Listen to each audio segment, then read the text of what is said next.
నమస్కారం ఘంటారావానికి స్వాగతం. ముందుగా ప్రధానాంశాలు. ఫోన్ ట్యాపింగ్ కేసులో కీలక పరిణామం. విచారణకు హాజరవుతానని సిట్కు తెలిపిన ప్రభాకర్ రావు.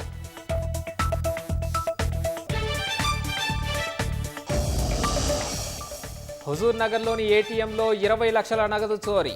దోపిడీ అనంతరం నిప్పు పెట్టి పరారైన దుండగులు.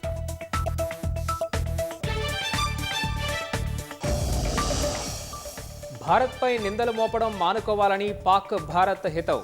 సింధు జలాల ఒప్పందం అమలుకు ఉగ్రవాదమే ఆటంకమని స్పష్టీకరణ. పాక్తో ఘర్షణలపై దేశ ప్రజల్ని మోదీ తప్పుదోవ పట్టించారన్న కాంగ్రెస్. పార్లమెంటు సమావేశాలు నిర్వహించి వివరాలు తెలపాలని డిమాండ్. నిప్పుతో చెలగాటమాడొద్దంటూ అమెరికాకు చైనా ఘాటు హెచ్చరిక. ఇండో పసిఫిక్ అంశంలో జోక్యంపై మండిపాటు.